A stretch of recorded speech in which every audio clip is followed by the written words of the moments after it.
Welcome, literarians! We are the 11th group, and today we're going to talk about the life and works of Bienvenido L. Lumbera. Let's begin. Bienvenido L. Lumbera. He was born on April 11, 1932 in Lipa, Batangas. He was orphaned at an early age. He was a baby when his father Timoteo, a baseball player, fell from a tree while picking fruits, broke his neck, and died. His mother Carmen, suffering from cancer, followed a few years later. He and his older sister were then brought up by their paternal grandmother, Eusebia Teru, who unfortunately also passed on later due to old age. For his new guardians, Bienvenido was asked to choose between maiden aunts with whom his sister had stayed or his godparents Enrique and Amanda Lumbera, who were childless. Age 13 at that time, he chose his godparents because they could send him to school.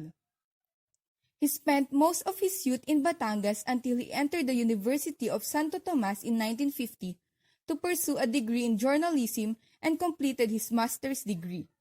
Eventually, he obtained his doctoral degree in comparative literature at Indiana University, United States in 1967.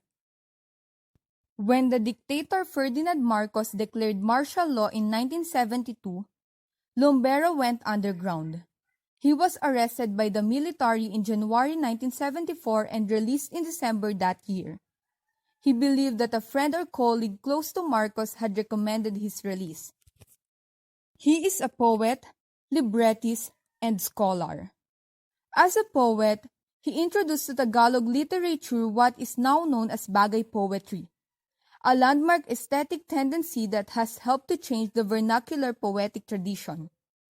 He is the author of the following works: Likhang Dila, Likhang Diwa, Poems in Filipino and English 1993, Balaybay, Mga Tulang Lunot at Manibalang 2002, Sa Sariling Bayan, Apat na Dulang May Musika 2004, Agonia sa Hacienda Luisita, Pakikiramay 2004.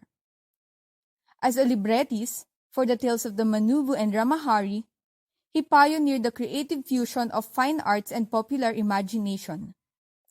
As a scholar, his major books include the following: Tagalog Poetry 1570 to 1898, Tradition and Influences in its Development. Philippine Literature, A History and Anthology. Revaluation, Essays on Philippine Literature.